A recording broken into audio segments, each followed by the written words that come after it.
Today with Charlie Cook. Hello. Charlie, have you been enjoying the conference? Yes, it's been a whirlwind. So, Why don't you tell us a little bit about your background? okay, I started Turning Point USA 7 years ago. Been doing this for some time now, and just trying to open as many eyes to the values of free markets and American exceptionalism in the Constitution as people will listen. And now we're on many college campuses and high school campuses across the country. That's great.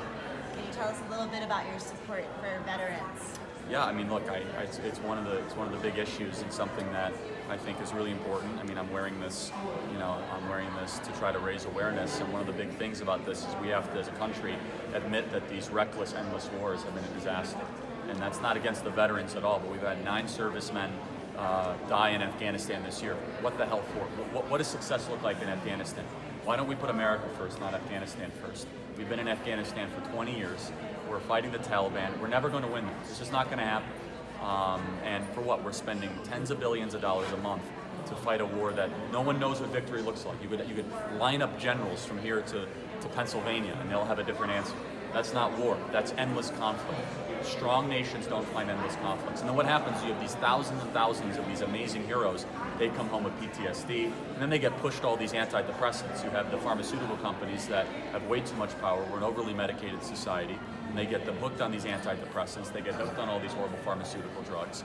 And then we wonder why we have a veteran crisis in our country. So we have to, and that's why I love the president so much. The president has really taken these first of all, these pharmaceutical companies to task. Second of all, he's much more hesitant to go into these reckless, endless wars. It seems as if that there's this whole community in D.C. that wants to go to war with Iran, which is one of the stupidest ideas I could possibly imagine. And and so anyway, our veterans deserve better than reckless politicians that just want to use them for their power-hungry war games.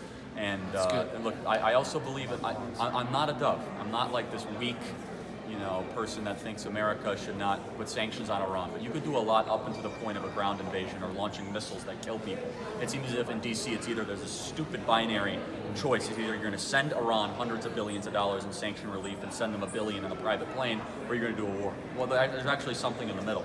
And Ronald Reagan really exhibited this best. Ronald Reagan had his generals at every turn trying to have a war invasion against the Soviet Union. He used sanctions and he used economic supremacy, and because of that we avoided what could have been a nuclear catastrophe against the Soviet Union, which is the whole idea of peace through strength. And that's what Trump embodies, unlike the Bush-Clinton regime that wants to just declare war at every single corner, which is stupid.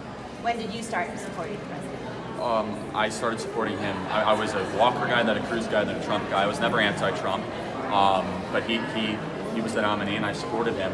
And I have been so unbelievably impressed with what he has done. People were skeptical. I wasn't skeptical. I campaigned for him 100% because I believed he was the best option, and he deserved it. Anyone who could beat 16 Republicans like that, but is absolutely incredible thing.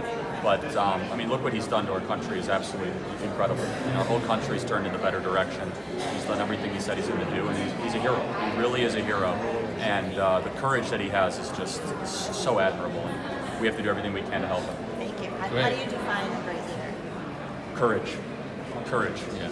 I mean, you look at some of the worst leaders of the last 50 years. They have no courage. They're feckless people. Obama was not only a weak person. He was a pandering person. No courage. But courage is something that is so rare in today's time. And Trump is a courageous leader. Thank you. Thank you. Awesome. That's Charlie.